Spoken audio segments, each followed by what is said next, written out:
I think many of you know Robin Poynor for his presentations here with IOR earlier.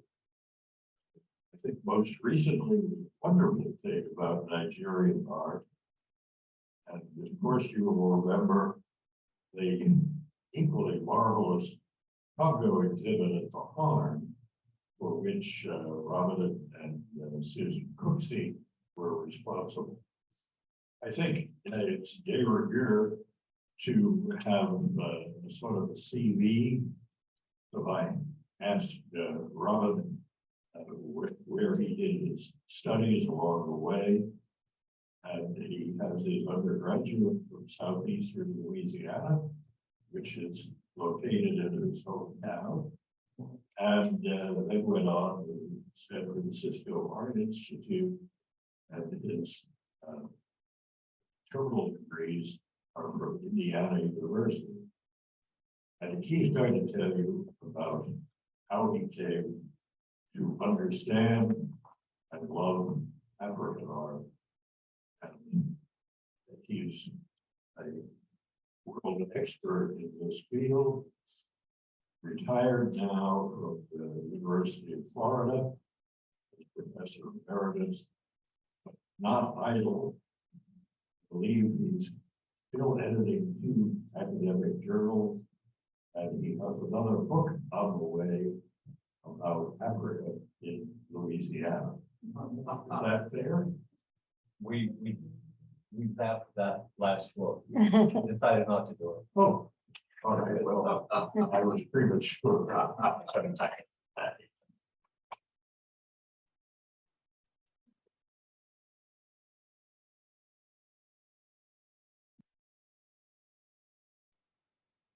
Thank you.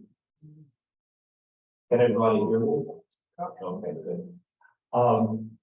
When Richard first started talking about this series of talks, I think he was thinking in terms of literature.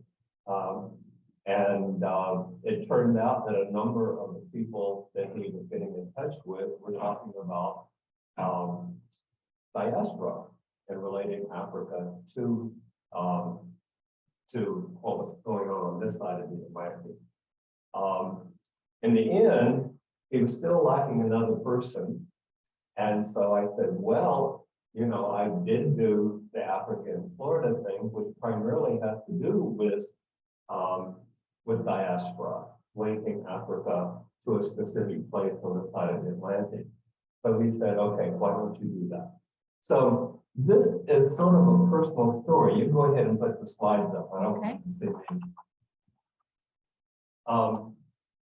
So bear with me because it's sort of biographical at the same time talking about Africa and the diaspora. My hope is that by telling you of how this project evolved, that you will get a sense of a culture in Africa and how it continues on this side of the Atlantic in many ways. It expresses itself in new forms, and how it's imagined by different individuals and different groups.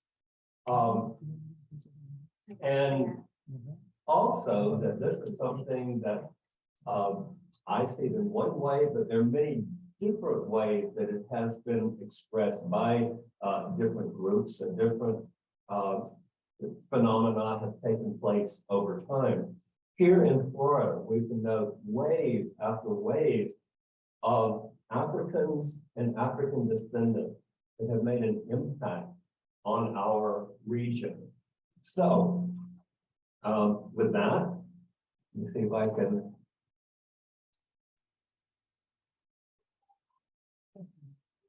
I'm a Luddite.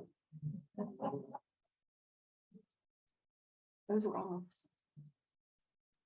Keep going. Okay, there we go. I'll begin with my own story. I began preparing to go to Nigeria about half a century ago. By 1970, I had begun to study the Yoruba language, which I carried on for about 3 years. And then I ended up going to Nigeria. I left the field in 1973. Okay, is this? Yeah.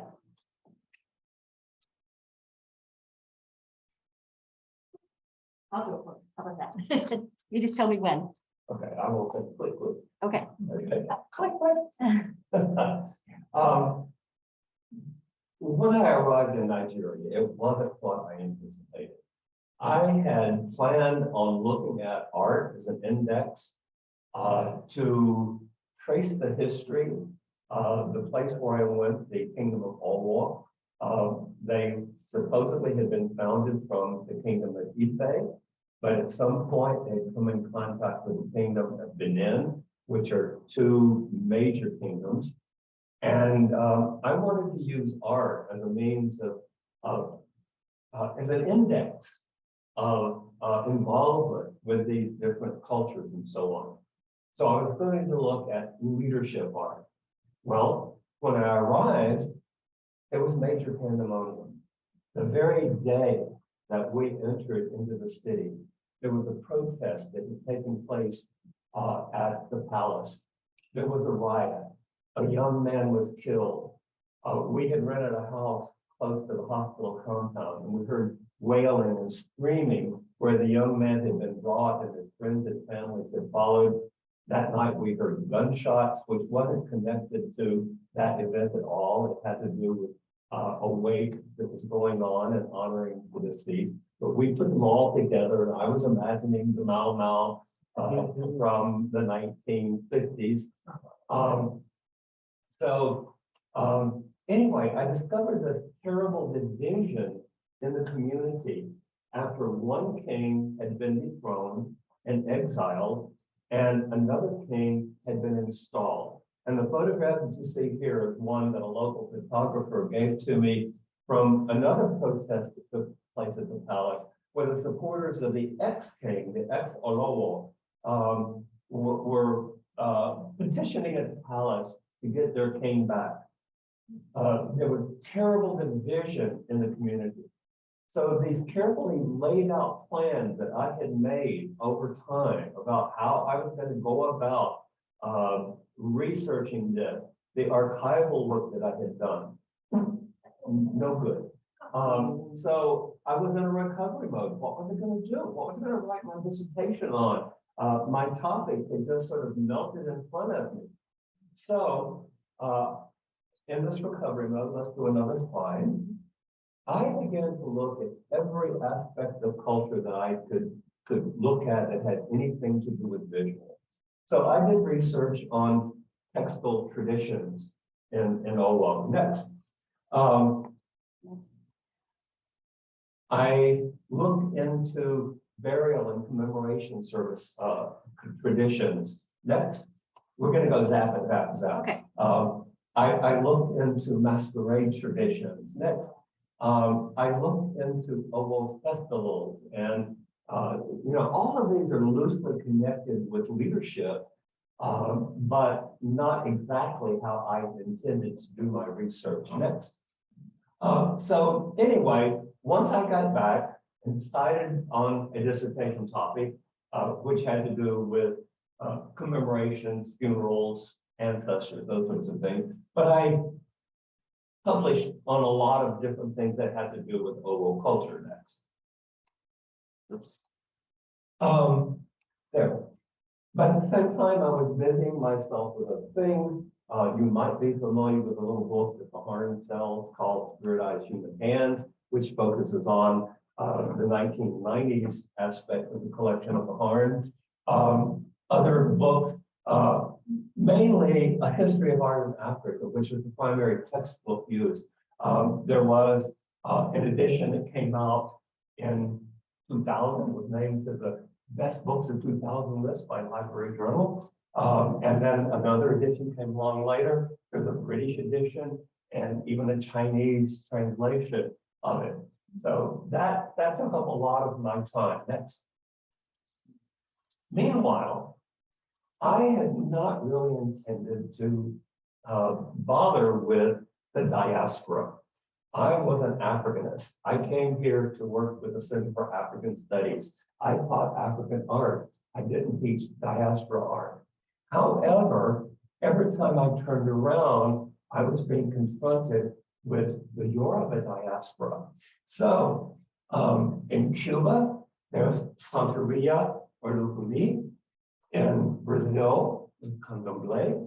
In Haiti, there is Vodun, which is a combination of a number of things that are really healthy dose of Yoruba.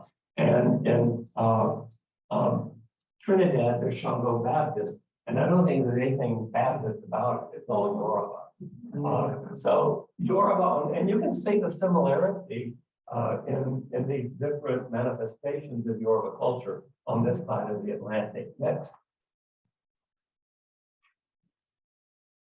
Nearby, there were other things. The year that I came down here in 1978, heading up to on I-95, I see a sign for African Village. Now I had heard about Oyotunji.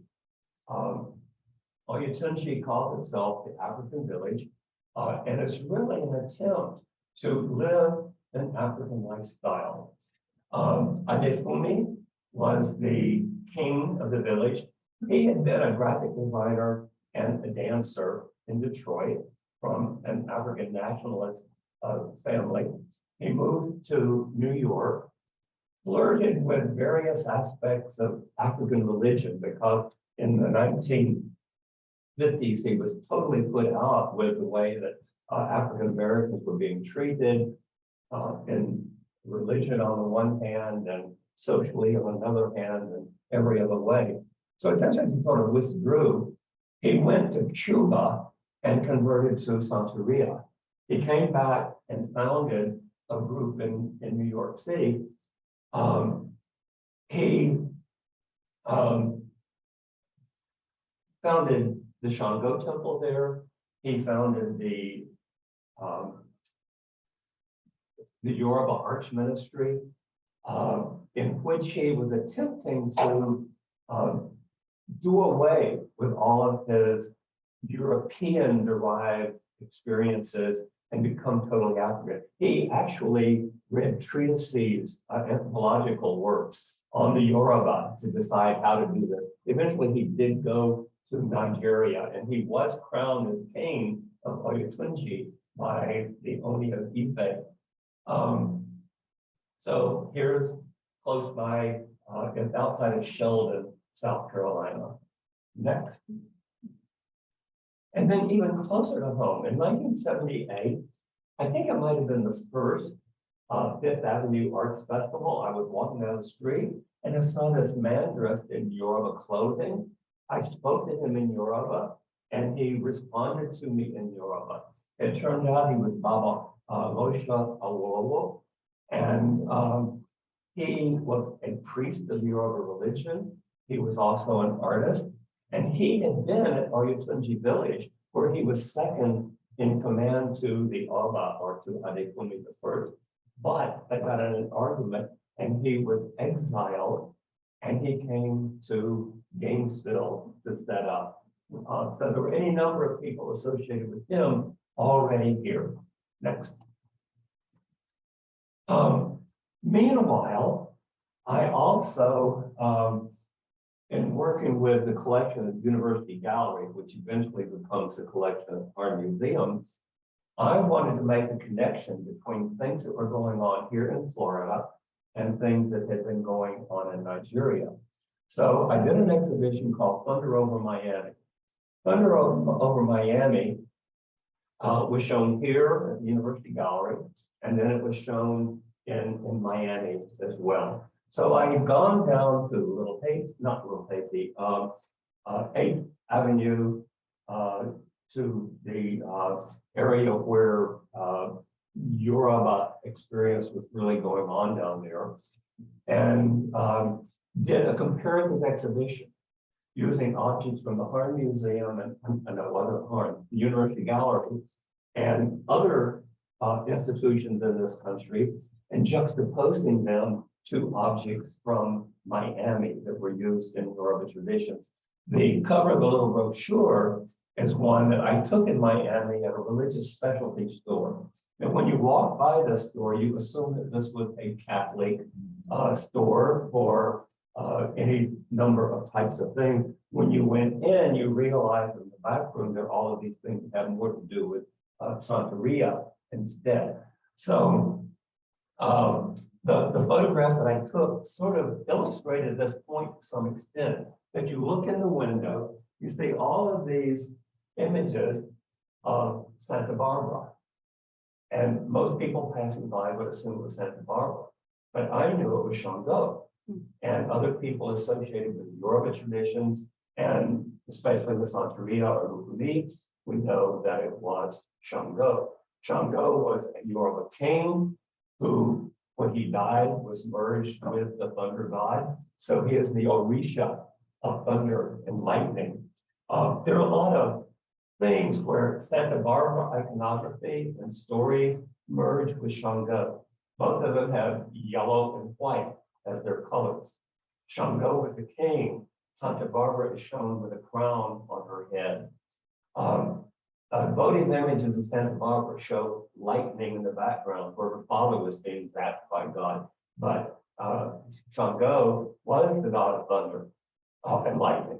So anyway, you see these images that are both Santa Barbara and Shango, but you see the city of Miami reflected in the window. So I thought it was a good thing to sort of cover some of these ideas in that little brochure. So I did find myself playing around with the idea of diaspora next.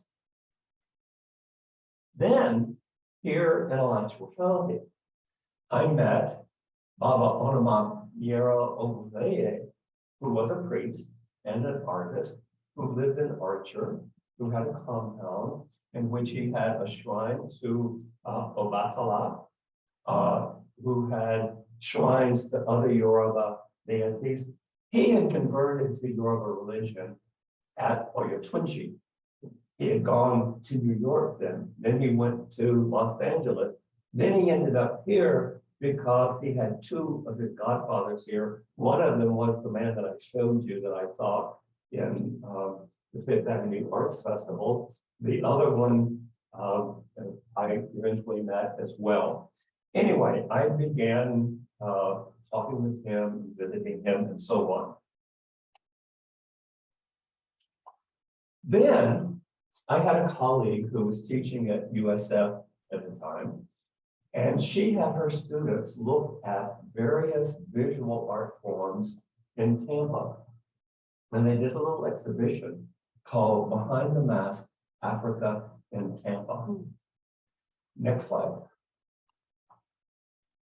Meanwhile, I was a member of ASA, the African Studies Association. I was also the president of another international academic organization called ACASA, which was affiliated both with African Studies and the College Art Association. And we were having our meetings, 44th annual ASA meeting in Houston. And I had just seen her little show in Tampa. And I had to come up with a panel for our organization that met the theme of the overall thing, which is Africa and the African diaspora, past, present, and future. So I called them in and said, okay, you did Africa in Tampa. Why don't we expand it and call it Africa in Florida? So I had already begun to explore Neo-Yoruba religion and culture in North Central Florida, in Gainesville and Archer. She had been exploring Igbo community groups in Central Florida and South Florida. We had another colleague in religious studies who was looking at African-based religions in Miami. And Amanda and her students were exploring the hyper-realism of Africa in various types of parks and theme parks in Florida. So, okay, let's do this. So we did. We had a wonderful panel in Houston.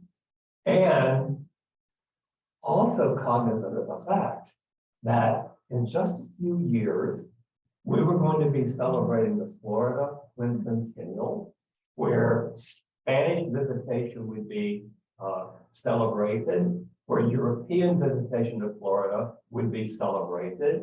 And we said, we have to call attention to the fact that the very same moment that Juan Ponce de Leon came to Florida, there was an African who came to Florida as well.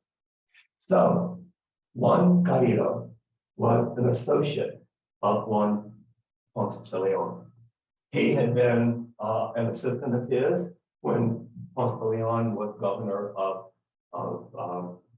Puerto Rico.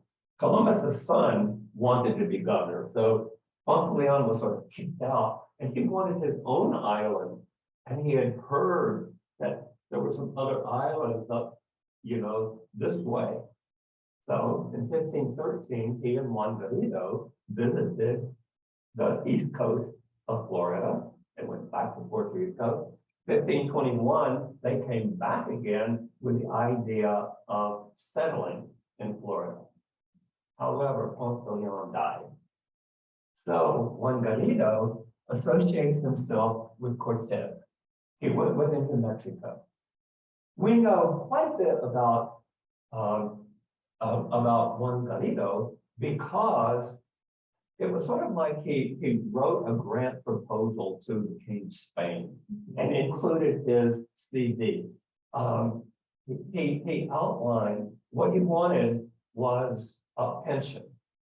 He outlined that he had worked with Ponce de Leon in Puerto Rico, that he had visited Florida on both trips, that he had gone with Cortez to Mexico. He also introduced other ideas, like he had brought with him wheat seeds, and he introduced the growing of wheat into Mexico. So some of the first, what would you call it, European grains were introduced by this man. And he's pictured in any number of codices. These were images that were created by Native Americans. This is from the Codex in the 16th century. But you'll see that here is Cortez. This is Cortez's Native American mistress. All of the other people with them are in helmets, so you can't really see their face, except for this person. And that's Juan Garrido. Apparently, he was a spectacular sight that was recorded in any number of these types of drawings. I think he might have got a pension, but he died in Mexico. So we wanted to make that point, that at the same time Europeans came here for the quincentennial, Africans had as well. So what can we do? I decided I had to expand my research because here I was a little bit aware of things in Archer and Gainesville and up in South Carolina, but that's not really Florida. And she was doing the Evo and theme parks and those sorts of things. So I expanded mine. I found a place called Olaolu, which is a little retreat out in the wilderness outside the present city. And it was Orisha Gardens and Retreat, where they bring people from all over the world to experience Yoruba religion and training and so on. I also expanded it. I met a young man named Ade Rossman in Fort Pierce, who did a number of posters that had to do with Zora Neale Hurston. I'll talk more about that later, next. And I found several shrines to the Orisha Ogun, the god of metal. Well, I found them in Miami, I found them in Archer, I found them outside of Hawthorne. So I expanded it to these things outside of Hawthorne and into Miami as well. But still, if we're going to cover 500 years and show how things progressed, how there was wave after wave of African influence in this territory, we needed something more. So we sent out a call for papers. We got submissions from all over the United States, major universities. We got submissions from Mexico. We got them from Great Britain. We got them from Japan. So we had this slew of suggestions where people had already been looking at how African culture had moved to Florida and how it had changed over time. By the way, one little bit of information is that Florida itself is from Africa. Any geologists here? When Gondwanan moved up and hit Laurasia, a sliver from the Moroccan coast, when they separated from Pangaea, a sliver of the coast of Morocco stuck on Laurasia and becomes Florida, sticking up into Georgia. So we're actually African as far as our bedrock is concerned. Of course, year after year, it went under and back up, under and back up, under and back up. So we have this karst topography with all the limestone and layers that you can experience at the Museum of Natural History. So we had to go through all of these things and say, which one would tell the story over this 500-year period? So we finally got the book done. Heavy. We introduced it at this African Studies meeting. It actually got a gold medal in the Florida book, whatever. And next. In this story, we began with this imperial rivalry that's taking place on the East Coast.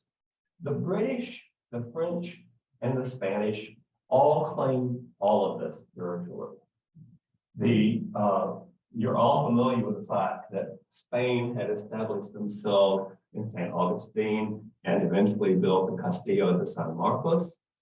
You might be familiar with the fact that France had established the Fort Caroline in what is now Jacksonville, and that the British, in order to protect their interests, built Fort Frederica in what is now St. Simon's Island.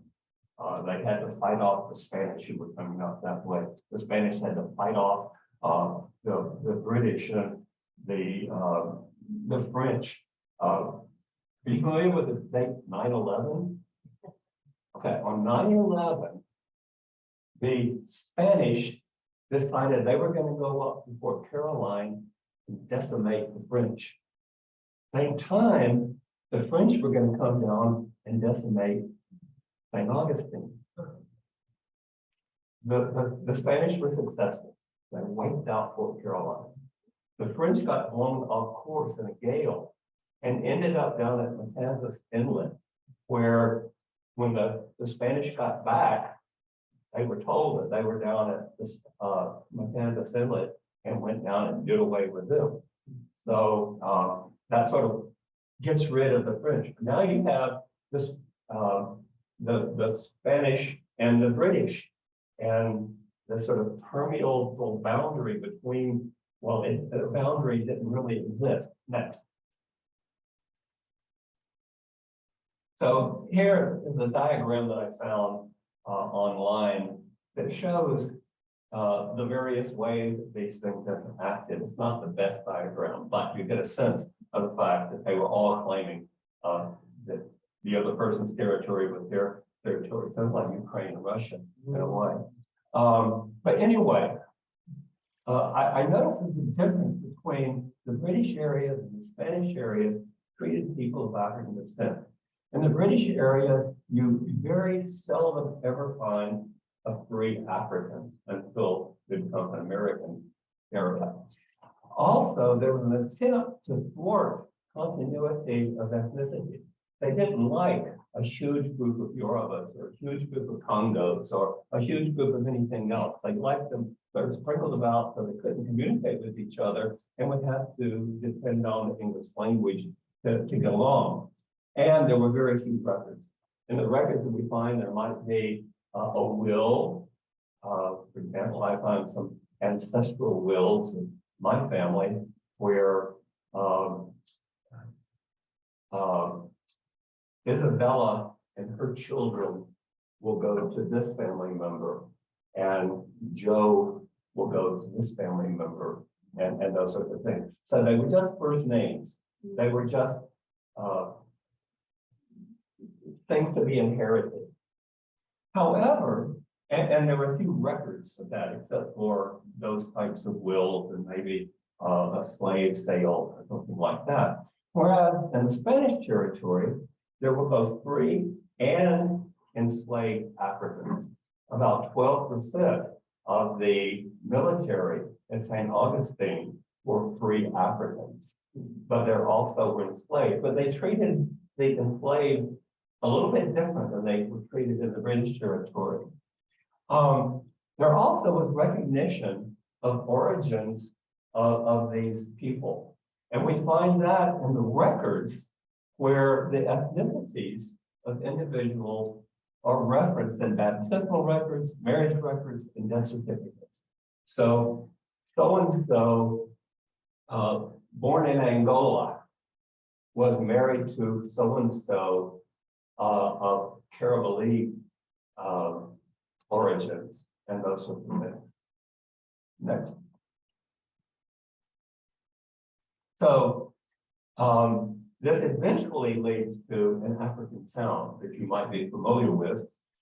In 1693, Carlos II, Charles II, issued an edict saying that any African who escaped from British territory and came into Florida, if they became Catholic, would be given their freedom.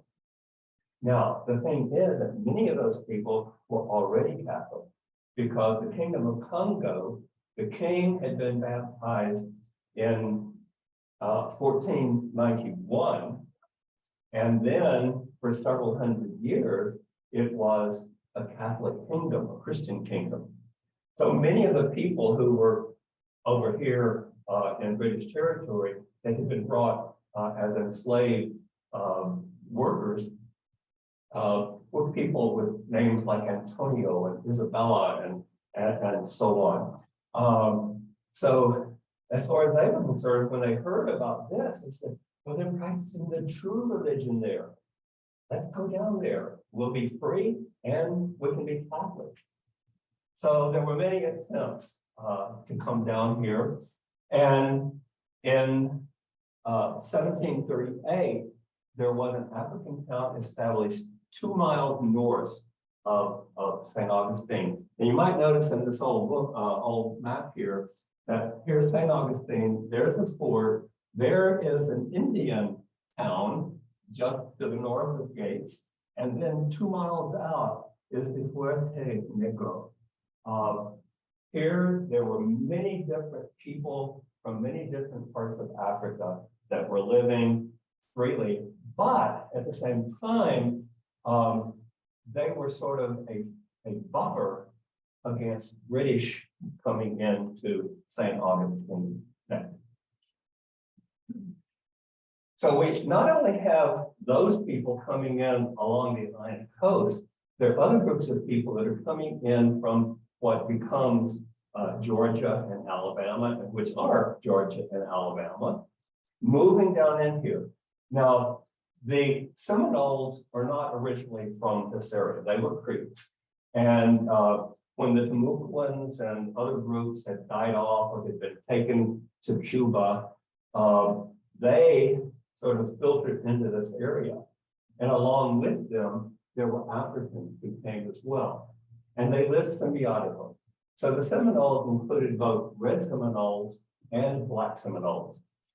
We know about some individual black Seminoles, such as Abraham.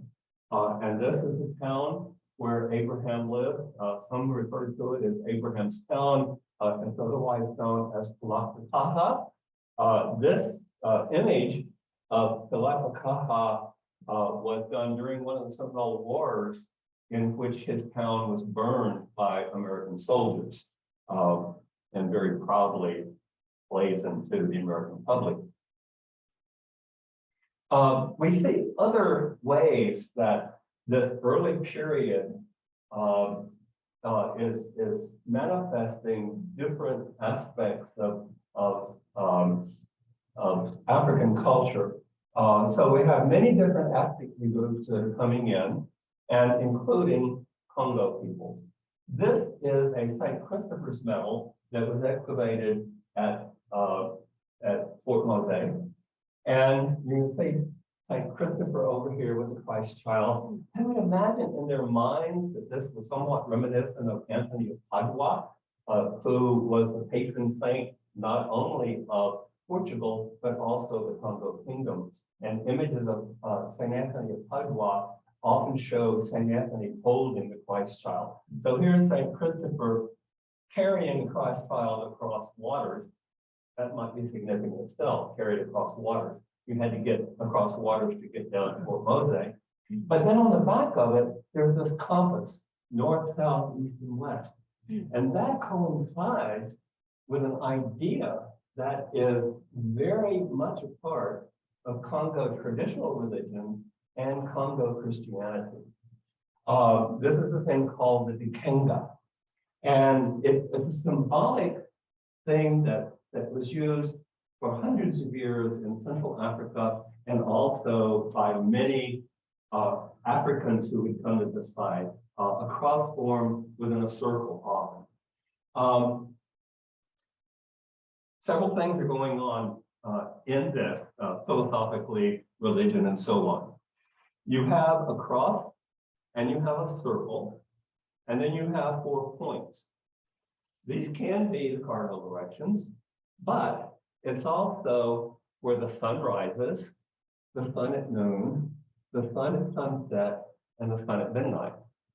It's also birth, adulthood, elderhood, and ancestorhood. It's also this line here, the horizontal line, is a line between separating the world of the living and the world of the dead. But the vertical axis shows that this horizontal line is permeable, and that communication can go back and forth between the two. Now, you can see in Christianity, you have the idea that Christ arose from the dead. Christ and the saints are means of communicating with the spirits of the dead. They are spirits of the dead, but they act in the world of the living. So you can see how that would work in Congo Christianity. At the same time, it works in traditional Congo ideas too. By the way, the spirit world, one moves into the spirit world through water. So that has to do with, if you went to the Congo show, Congo Across the Waters came across the Atlantic, but also under the water as spirits in different ways. So the person who used this might very well have been Congo, might very well have thought about these types of things. Notice that the metal has been encased with another metal, and holes were drilled to be worn as a pendant. There are other ways in this early period of time that we have different groups of Africans coming into Florida. Richard Oswald was a British businessman, merchant, and so on, but he established a plantation near what is Ormond Beach today. He grew rice, indigo, and sugar on that plantation. And it essentially was staffed entirely by Africans with a few overseers. He was built in England. But in addition to having the plantation here and his businesses in London, he also had a factory off the coast of Sierra Leone on Mont's Island, and this thing is called Vince Island. But essentially, it was a fortress where fresh African slaves would be brought and then sailed across the Atlantic to what is now Ormond Beach to staff his plantation there. And there are other little things here, there, and yonder that historians can use. For example, this is from 1595.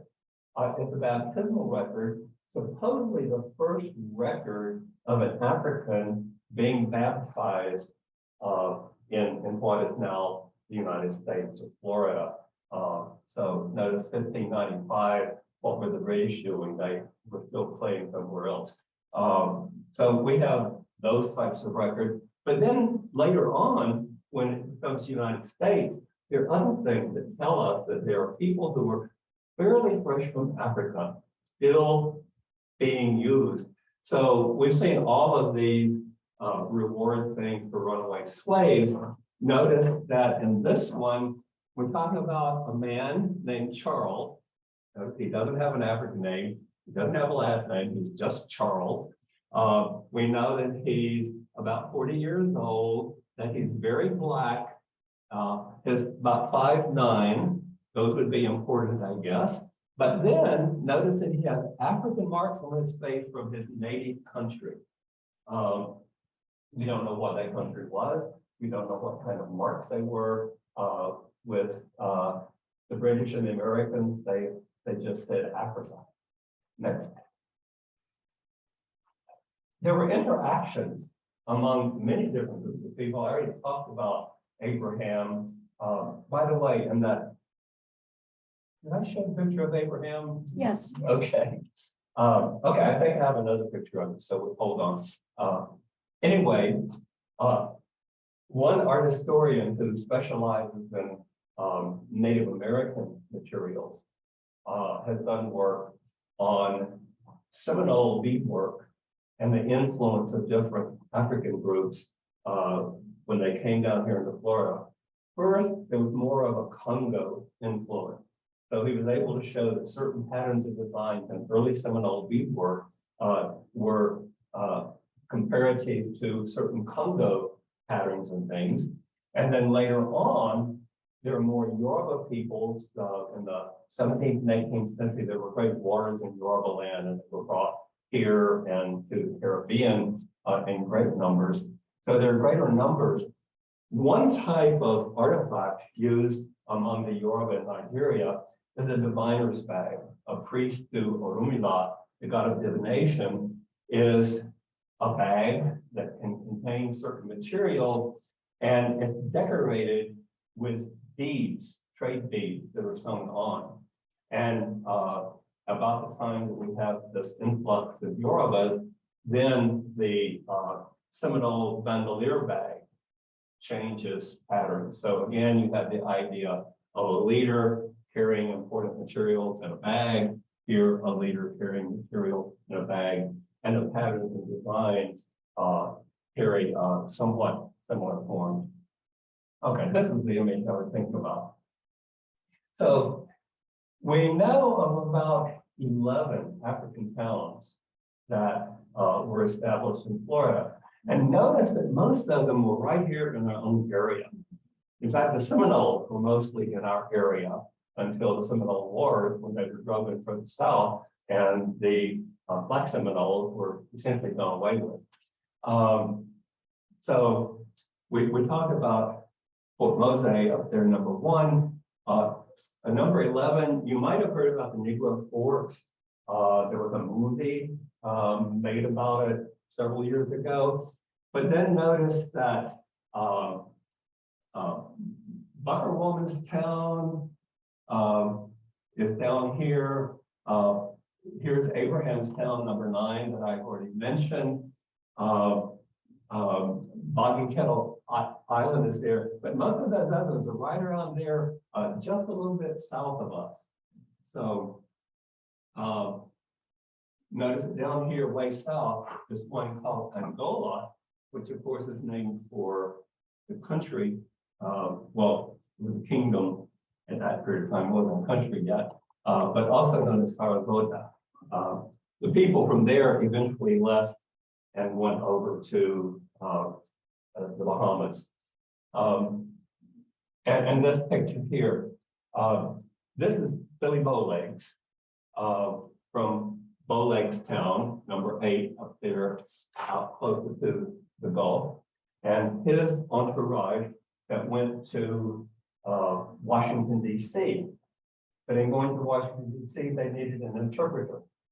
So their interpreter is Abraham. In Africa, most people can speak not only their parents' language, but also somebody else's language as well. They're sort of natural born linguists because of the closeness of different language groups and so on. And apparently that took place over here. So very often, Black Seminoles were interpreters for Red Seminoles. This image here, by the way, was an illustration in the London Daily News about this visit by Billy Bowlegs and his group to Washington, D.C. Now, during the Three Seminole War, my thinking is that the wars were really not against the Seminoles, but against the Black Seminoles. It was against the Seminoles because the Seminoles were making it easy for Blacks to come and assimilate and become a part of Black Seminole.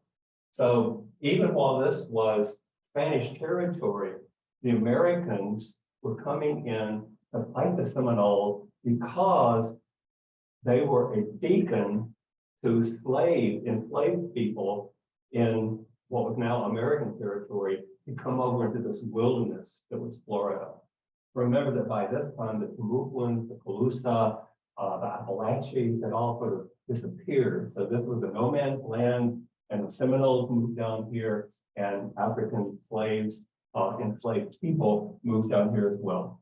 But with the Seminole Wars, most of the Black people were loaded up near the village of Tampa and moved across the Gulf, New Orleans, Texas. Some of them settled in a place called Nacimiento de los Negros in Mexico. Some of those in Mexico decided that they would rather live in what was now the United States, so they moved back. And here's an interesting sort of thing that happened. This generation of Black Seminoles fought against American Army. The American Army sent them off to a strange land. They went into Mexico, they came back, and then they affiliated themselves with the American Army. They became scouts. They were known as the Buffalo Soldiers. This Buffalo Soldier was the grandson of one of the main African-American Black Seminole fighters, John Horse. And so here he is proudly posing in his scout uniform.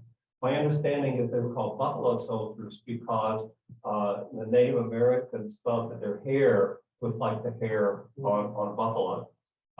So anyway, there's a long history of Buffalo Soldiers working as scouts for the American Army.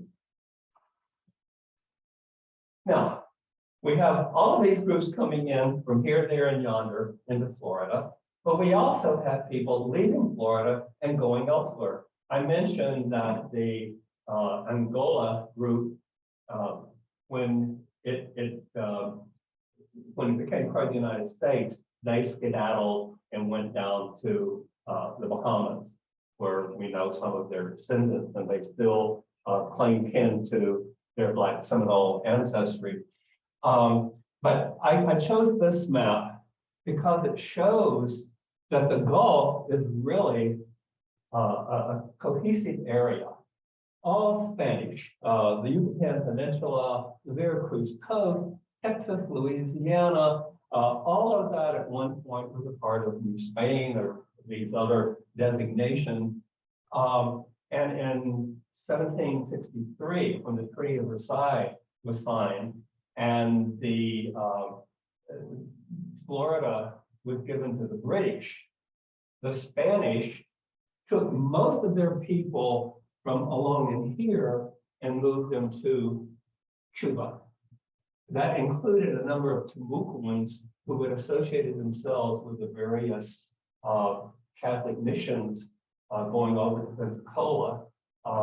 They were removed and taken to Cuba as well. So there may be Timucuan DNA in Cuba today. However, things like Mobile and Pensacola and so on, those are pretty close over here to Veracruz. So there was a group here in Pensacola Bay, which was known as the Bay of Santa Maria de Galleries, that included Native Americans and Africans and people of African descent who were associated, of course, with the Spanish. So when the Spanish picked them up, rather than taking them from over here down to Cuba, they took them over here. When they get into Mexico, of course, we're all familiar with the decimation of Native American populations by European diseases and so on. So there were these traditional Indian towns that had died out, essentially ghost towns.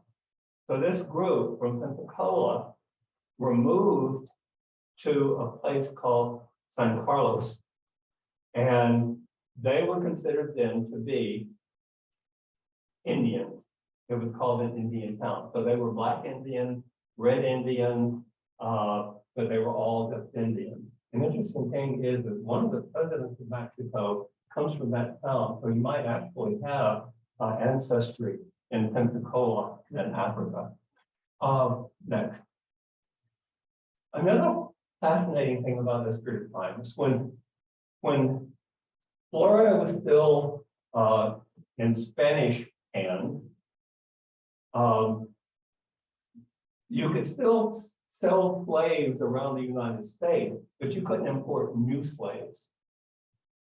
So this man, David Riding Mitchell, who at one time had been the governor of Georgia, by this period of time, he was the Indian agent for the Creek Nation, which straddled the boundary of Georgia and Alabama.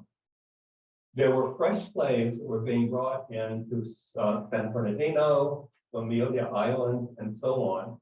And apparently, he arranged for 110 of these fresh slaves to be smuggled back through this wilderness area of Florida into the Creek Nation.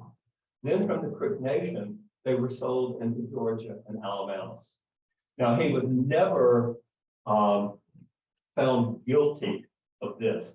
However, he was dismissed as the Indian agent for the Creek Nation, and those poor people lived out the rest of their lives as enslaved people in Georgia and Alabama. Another fascinating place is Kingsley Plantation. Have you been there? It's just north of Jacksonville on King George Island. There was a Scottish slave trader by the name of Zephaniah Kingsley. He traded in slaves, but he established a plantation on the island there. At one point, he went to Cuba to get new slaves, and he picked up 3 bozales. Bozales were people who were fresh from villages in Africa, and these girls were from Wolof villages in Senegal. Eventually, he marries one of them named Anta, and she becomes known as Anna Kingsley. So Anna becomes the mistress of the plantation, the owner of slaves. And some people believe that she is responsible for outlining the slave cabins at Kingsley Plantation. They're in a semicircle. They're made out of tabby. And it suggested that she was recalling villages in Senegal that were circular in form. I don't know how reliable that idea is, but you can still go there and see, well, you can still see the house, you can still see the slave cabins there. It's a fascinating story. The chapter in the book doesn't just deal with that period of history. It takes the Kingsley plantation, the Kingsley family, and traces them up until 2013. There's a white side of the family, there's a black side of the family. One of the best known members is A.L. Lewis, Abraham Lincoln Lewis.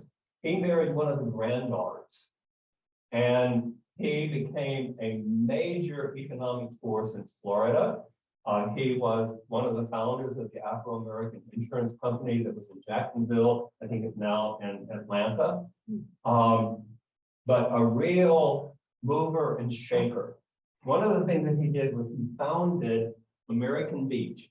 American Beach was the only community, the only beach shack that African people of African descent had on the Atlantic Ocean. And it became a site for middle class and upper class blacks who could go there for a vacation. It was sort of a place where, when Daytona was a place for most college students to come over spring break, African American students would go to American Beach. There are all sorts of things in Jacksonville that are associated with A.L. Lewis and descendants of the Kingsley. The Bethel Institutional Baptist Church, a fascinating story there, where it was the Baptist church in Jacksonville. It's huge. Google that sometimes. But there were more people of African descent members of the church than there were European descendants. And the European descendants, after the Civil War, I think it was, decided they were going to kick the African descendants out of the church. They took it to court, and court sided for the African descendants. So it is now a major African American church. The whites founded something else, which eventually becomes First Baptist Church in Jacksonville.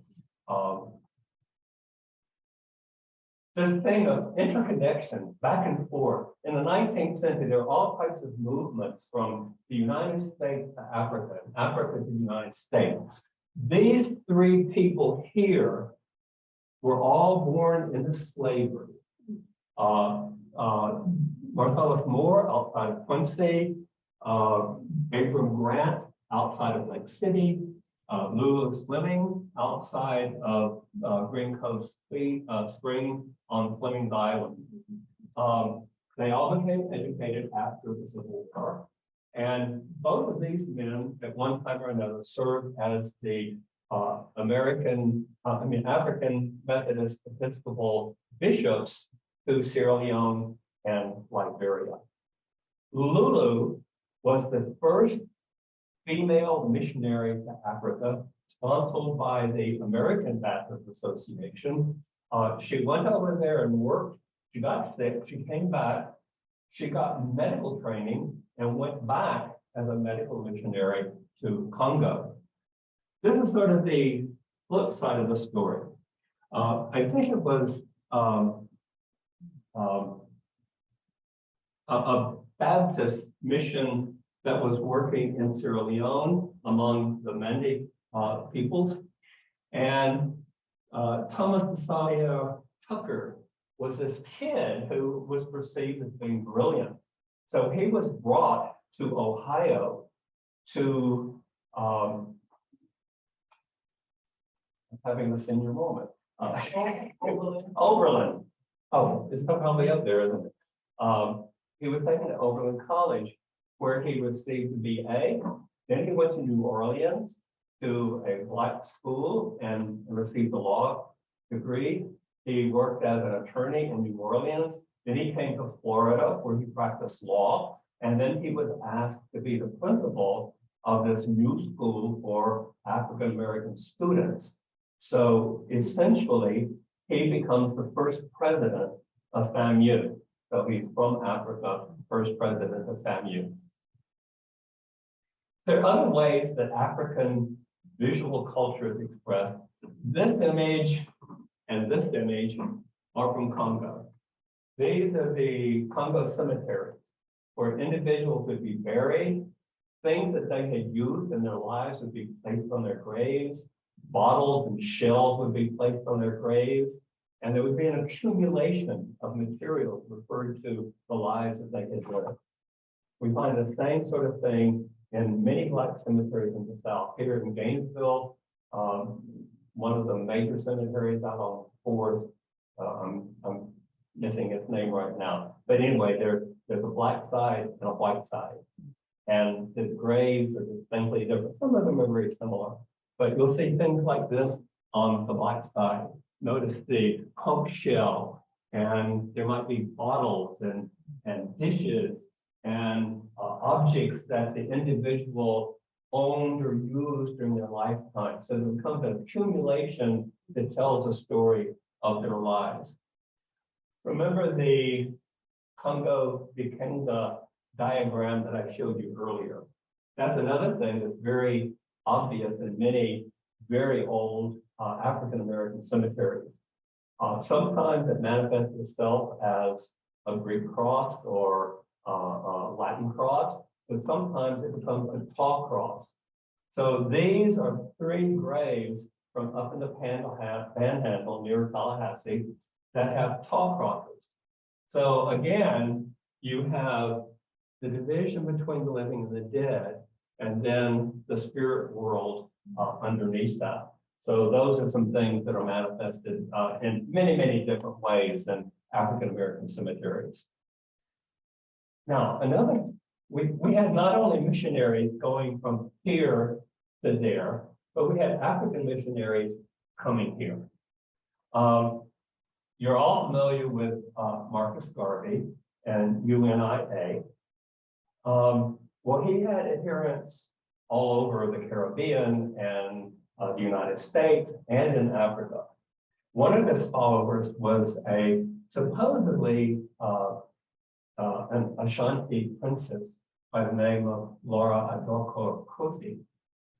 She was very interested in what he was doing with African unification and those ideas, and that Africa was this ideal place, and the people over here were being treated poorly, oppressed, and so on. So she came as one of his lieutenants, a national field representative for Marcus Garvey.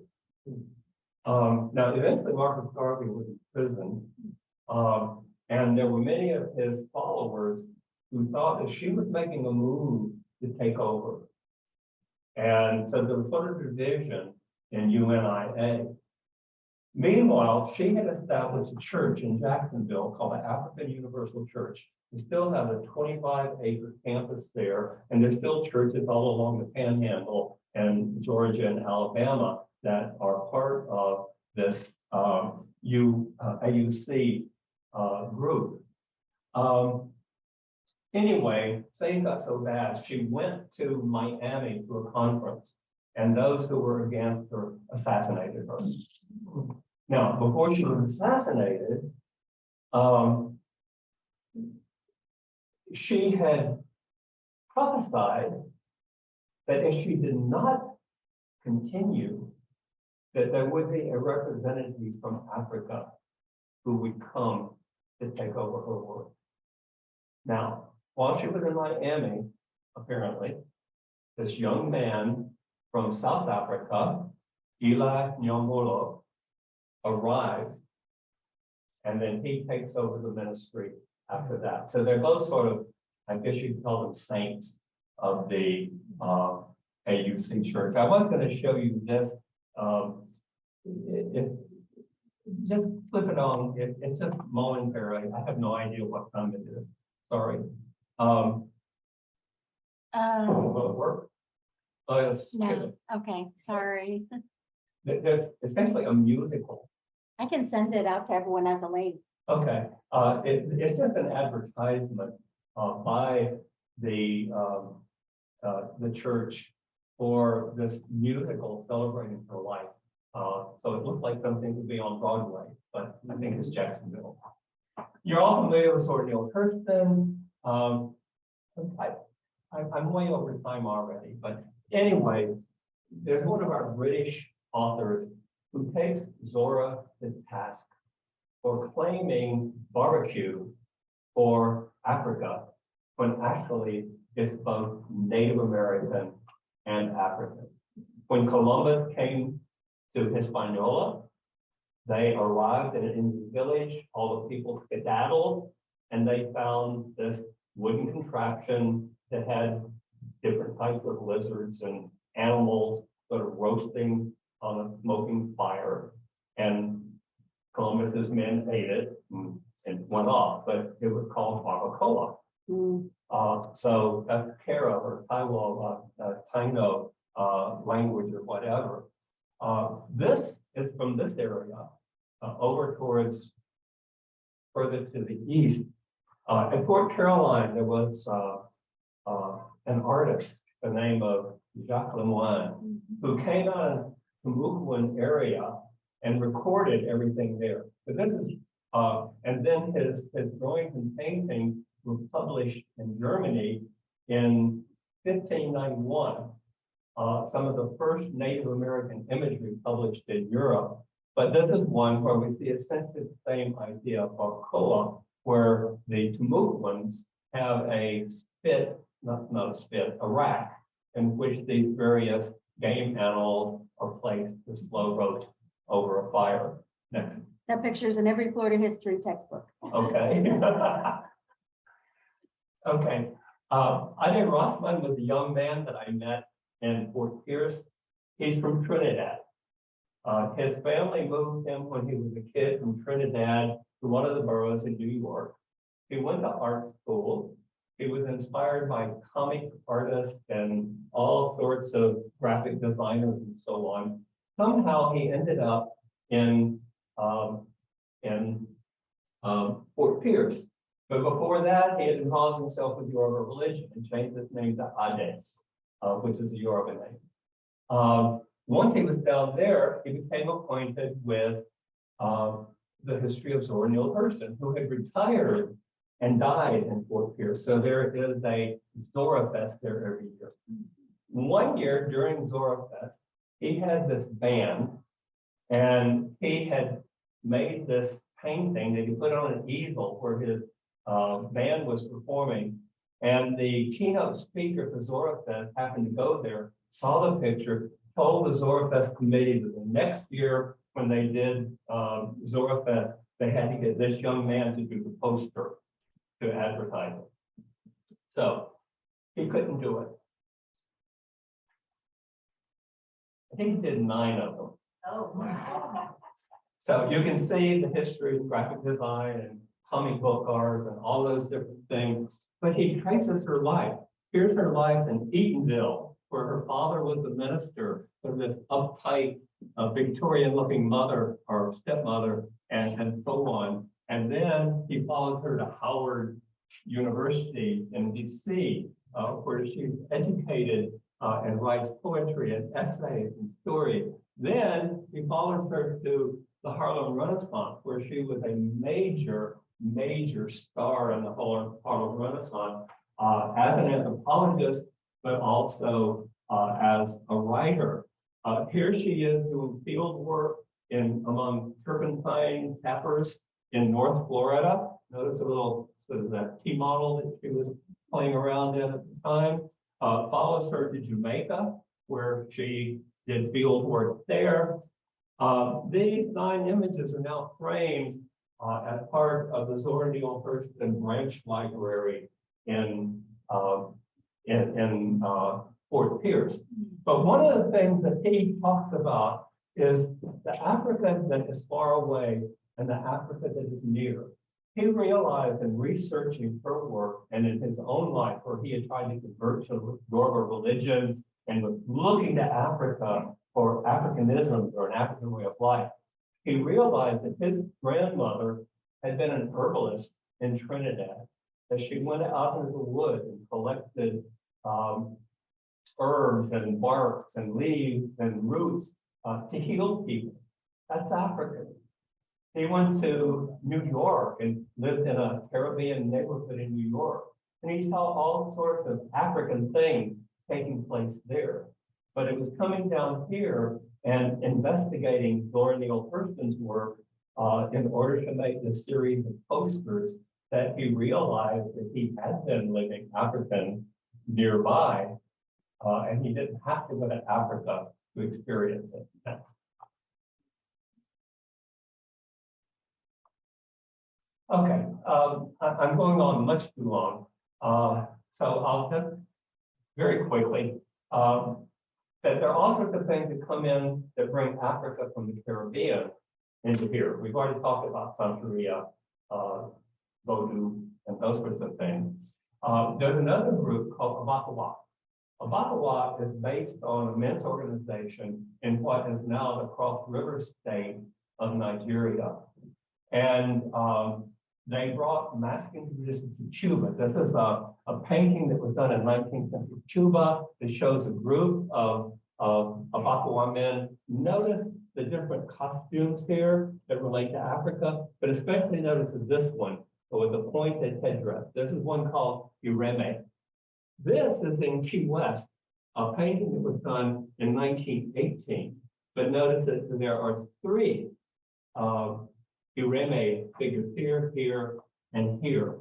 And then this, I forgot the date of it, but right at the end of the 20th century, and they're still being done, you can see a representation of Ireme, even with the word, along with all of the advertisements. It's a poster, but you also find CD covers and other things that remind us of Ireme and that Abakawa is still being practiced in Cuba, in Florida, and here, there, and yonder. Orisha from the Santeria or Lukumi tradition. The author of this is a religious specialist, but he points out that the Yoruba kings wore crowns that had a fringe of beads that covered their faces, but also representations of people like Our Lady of Charity and other votive cards for Catholicism show the saints wearing crowns. So crowns are used in Santeria. However, they're not put on people. In Santeria, the essence of the Orisha is in a stone. The stone is put into a sopera or a soup tureen. My wife said, don't say latrine. A soup tureen. And then fresh water is placed on it every day to feed the spirit. And then the crown is placed on the sopera. This one represents Oshun. This one represents Iamocha. I think this is also Oshun, but notice here you have the French crown combined with sort of the European idea. This one is Oshun, this one is Shango. So each Orisha or saint will have its own color and thing. Next. We have a chapter on the spirits of African religion, but notice that the S is in parentheses. When Santeria, Lukumi, or Vodou come in, they focus on the various spirits like Shango or Oshun or Yomocha or whatever. However, many of the ones coming from Haiti in the last several decades don't want to be associated with these African religions, but they can have the same expression by going to these storefront Pentecostal churches where they can still be possessed by the Spirit, where they can still speak in tongues, where they can still be ecstatic and dance and celebrating the spirits and so on. So it's a continuation of African traditions in a Christian tradition. Of course, there are all sorts of botanicas in South Florida, Central Florida, and so on. This would have to be a Haitian botanica, Brave Gede, but there are also Santeria and Lukumi botanicas as well. I've talked a little bit about Baba Ona Bamiero, who had a compound out of Archer. This was where I organized a panel at a symposium at FAMU and asked him if he would come. I provided him with images that I had taken over the years of his shrines and asked him if he would talk about them, specifically the Ogun shrine. When we arrived at FAMU, he had a pickup truck where he had taken all of the objects in the shrine, piled them into the pickup truck, and then once we got to FAMU, he assembled it at the symposium. It was a visual statement to the people who were there. It was a symposium on the old time religion, talking about the different ways that African spirituality is expressed in African American traditions. Then Olaolu, which means the gift of God. This is a fascinating thing in that the founders of this is a retreat outside of Crescent City, but the Olaolu, who is the diviner, is Jewish. He was a financier in Chicago. He was at a conference in Miami, went as a lark to some Santeria something, and just became interested and began to do research. And he has written book after book on Yoruba tradition, and then he has a large following all over the world. He just died recently, but his wife was Greek American, has continued it. She's also a diviner. But this is the layout, a map that I created of the gardens, where they have the house and then the various different shrines or gardens. This is one, it's sort of a mixture of New Age and lots of things. But as you enter in, there's this representation of the Phoenix. And one of his ideas is that as civilization crumbles, out of the ashes will arise the thing, which would be Ifa, which is the Yoruba religion. And when they use this, their brush is piled around, and there's a big fire at night. You can see the thing glistening in the fire, and the next day it's rising out of ashes. Next. Amanda's work on Igbo masquerade. Very briefly, there are many professionals, doctors, lawyers, professors, other sort of middle class Africans who have settled in South Florida and Central Florida who miss hometown. So they import masquerades from their hometown areas, along with CDs of the drumming and chanting and singing that goes with them, into things like New Year's, Easter, Christmas, any occasion. Then you will have these masquerades that appear with CDs playing of their traditions. And of course, many of them are Catholic, but still celebrating their ancestral traditions with masquerade. Okay, then the hyper-realistic Africa. This is a Sheraton hotel. This is Wine Country Safari that you've probably heard about.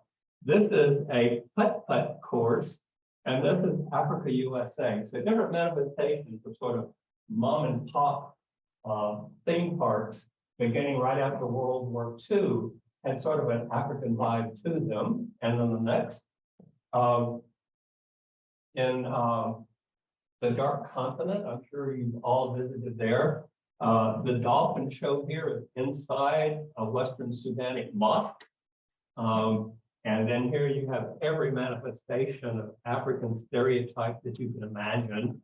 And where you go to eat is at a game lodge, a la early 20th century. Notice that I don't have any images of Disney. I don't want to be sued. We negotiated with Disney, saying we would like to use images in our discussion of the animal kingdom and all of these sorts of things. They would not give us permission. And the university attorneys and the University of Florida attorneys would not let us use images that we had taken ourselves. They were our own photographs, but if it had Mickey Mouse showing up somewhere or anything else, that belonged to Disney, and we and the university and the publisher could be sued. So we wangled around it. We used QR codes. And since we had QR codes for Disney, then we had QR codes for Busch Gardens, QR codes, the off QR codes for everything in that particular chapter that dealt with hyperrealism. So all of that leads to, here's the African Florida book. And that all leads to the Congo Across the Water book. I wanted in 2013 for the cinquentennial to have an exhibition. And we decided what I just told you about is much too messy, too disjointed. So we decided that we took one particular group, the Kingdom of Congo, traced its development on that side of the Atlantic, brought it to this side of the Atlantic during the early colonial period as it was manifested in, say, New Orleans, Annapolis, elsewhere. Then go back over to the colonial period to Central Africa, and then come back over here for 19th and 20th century African American folk culture, and then ended up with 5 different artists, one from Haiti, one from Cuba, one from Congo, and one from Atlanta, and one from Washington, D.C. All of you whom mind Congo traditions, Congo history, Congo philosophy, Congo religion to create their art. So that was the last grouping. That show, well, Susan's going to tell you about it. It went from here to Atlanta, to Princeton University, to New Orleans. And we did it in collaboration with the Royal Museum of Central Africa in Brussels. So that comes about as a result of that, and Susan will talk about that. And then I say Modupe, which is thank you in Yoruba. I'm open for questions, comments, clarification, boos and kisses are not recommended. Roll your eyes and have deep sighs if you might want to.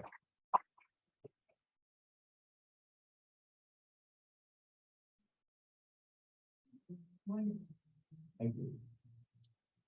And welcome to Blue. That was fabulous, and the chat here says, can you hear me? The chat says this was a 4-lecture course, far too much excellent information to present as one lecture. Yeah. It's wonderful. Any questions?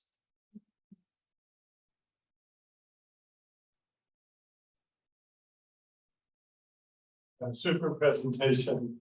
And that just made me think on almost everything we talked about in the different relations. Really appreciate it. Well, I spent a lot of time in Africa and met with a lot of traditional authorities, queens and sultans and village chiefs, etc. And I was wondering to what degree the traditional authority is reflected in the diaspora artwork. You talked a lot about the religious perspective, but not necessarily that. Right.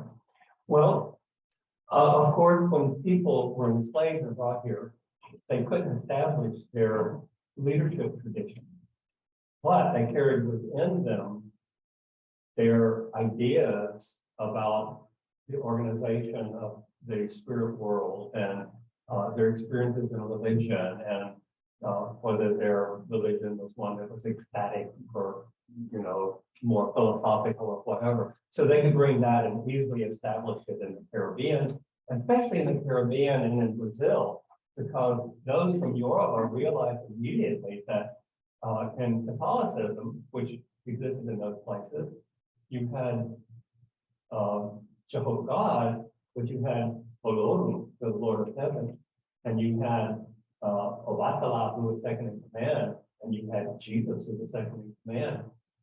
You had the idea of the Holy Spirit and spirits possessing people, but you had Shango and Santa Barbara and you know, San Isidore and Orisha.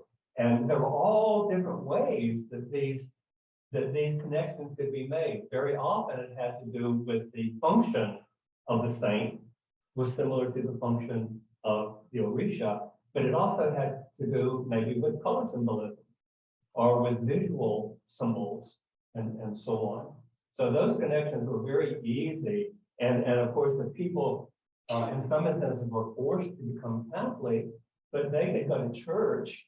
And while they were before an image of Santa Barbara, they could be thinking of Shango. In 1980, when I was preparing that Thunder Over Miami show, I spent some time down there, and I'd go into these neighborhoods, and you'd see these things called capillas, sort of frames that had images of the saints and different things. And you could read little signs that would say, okay, this is St. Barbara. Okay, this one is really Shango. Because you could see some of the things that were in there with it. And sometimes people would acknowledge it, and sometimes they wouldn't. So it's a slippery relationship between them. It can be Catholic, it can be Yoruba, could be something else as well.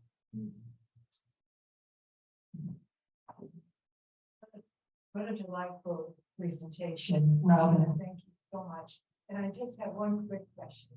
And that is the gentleman that you ran into in the Gainesville Street Art Show. Was he as surprised as I was to hear you say that you spoke to him in native? But that wasn't in the native language. He was, excuse me. He was American who was converted to it and had learned Yoruba, as I had learned Yoruba. At Oyotunji, they dressed Yoruba, they ate Yoruba, they spoke Yoruba, they practiced Yoruba religion. So it was probably more attuned to it than I was. It's interesting that later on, I went back to Oyotunji after he had died, and his tomb is in an important part of the palace with a sculptural representation of him lying on top of it. Hey, anything else? Go ahead. The marble crown with the fringes hanging down. There was one at the National Museum of African Art in Washington, and we were told that that's to prevent people from looking directly into the eyes of the king. Right. Yeah. That one of the ideas is that his face is sort of hidden, so he's not the kid that you grew up with. He is a continuation of kingship, ultimately the ancestral king. And so this protects him from the stare of the profane. Also makes it more mysterious as well. But you knew Roz Walker, right? Yes, I have a catalog. Okay. Well, I just got a text from her asking if we fared okay in Ian. So I said, I'm giving a talk, so I will get back to you later this afternoon. Go ahead. Comment is that the one who's file, this morning we had paleontology and we had a slide of Pangea. And for the first time, I saw Florida bumped up against Colorado. So good old IR. Connection. I tell you, I am amazed at ILR. You have a whole university right here, looking at all of those things that are going on. How did anybody keep up with it all? I mean, I have a hard time keeping up with the Zoom meetings I have. It's not. We've got everything. So thank you for showing up today.